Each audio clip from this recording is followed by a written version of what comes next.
So, do you want to hear one of my horror stories of pet sitting? No. Since we're talking about that? No. And so, come on. I'm going to hear this. So once I get the cat sitting, but no, I'll take that bet over there. We will do a special about how bad my life is if I can't get a cat sitting job. But you can get hired, but then nobody. I mean, then you have to hope that people pick you as their cat sitter. I made Janelle laugh the other night. She said, "You're so funny. You should be a stand-up comedian." It's like here would be my luck. I'd go to an open mic night, and everybody would get to go on stage to do open mic. But then they would look at me and say, "We've decided to go a different way. There's been a lot of candidates who want to come in here to be open mic, and we've decided to go with them, not you." So even in a volunteer, everyone's allowed to come on stage. They'd still find a way to tell me no. That's where my life is. Okay, S.Mark, give us your horror story. Yeah, we need to hear the horror story of it. Because this might come out in one of your quizzes later. I might. I don't know. So this was around 2012. I went and house-sitted for my uncle and his wife because his wife's daughter was getting married. Mm-hmm. And they all went up to wherever they were getting married. I can't remember. But they left me to pet sit. So I was hanging out there with all their pets. They had about 5 dogs and 2 cats. 3 chickens? And they're all in the house. So I went to sleep one night. That was your first mistake. Well, with that many animals in the house. But I went to sleep one night and I woke up and I shit you not when I went. Whoa! Easy on the language. When I went into the living room the next morning, it looked like a tornado had gone through there. The TV was knocked off the entertainment system, or the entertainment center, like there was a pot with flowers that had fallen out. The flowers and water were all over the floor. Magazines were strewn everywhere. It was a complete disaster. So I had to pick up the phone, and I called my uncle. Hey, Jeff. There's something you need to know about. Like, what? Nothing major. Your big 50-inch flat screen TV is just in the floor. It fell. He's like, I gotta come home right now. I was like, no, turned into Jeff. Alex Jones. I was like, no, I don't think you need to, Jeff. I think you'll be fine. But yeah.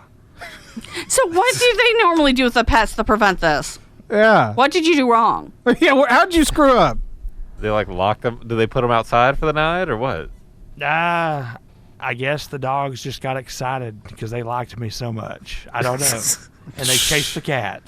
So there's no reason for this. There's no rhyme or reason. We got Uncle S.Mark this weekend.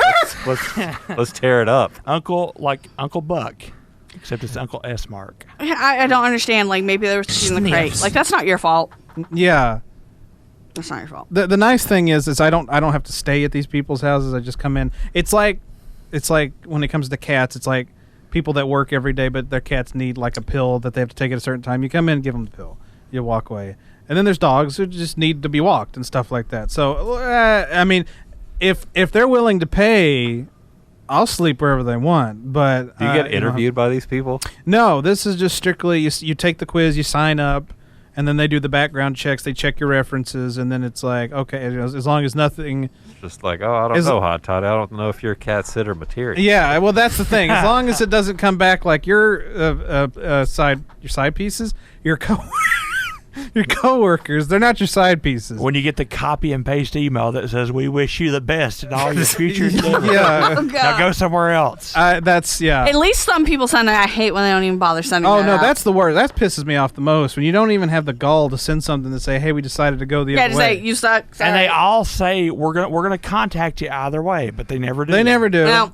And then you live in purgatory, and I think they do that because sometimes you'll get a random call 3 months later. Yeah. And you know that they've already hired that person. They didn't like it enough to stay. And now they're hoping that you'll take it. You'll take it, yeah. No, I haven't experienced that yet. I'm still bottom of the list. It's like, I applied for this a year ago, right? The worst of it was somebody from one of the local channels here in Knoxville, I'm not going to say which one, called me. And no, I submitted my resume. They called me. I was in the other room doing something, couldn't get to my phone in time. They left a message. I called them back 3 times. Twice that day. No, it was 4 times. Twice that day, twice the next day. Never called me back. Never heard from them. It's like, really? It's just, But then, but what is worse, not getting the email or getting the email saying we decided to go a different way? There were so many people that tried it, that went for this position, and we just found somebody who was better than you. Is basically what. I'd rather know, because I am a hopeful person. I'm not. For me though, I'm looking forward to being a cat sitter. Damn it, there's a lot of money to be made in that, and it's part time, and I wouldn't hate going to do the job unless the animal is a nightmare or something, but hopefully I don't get too many nightmares. And it is just a placeholder, but I gotta make some money again. It's been 6 months, folks.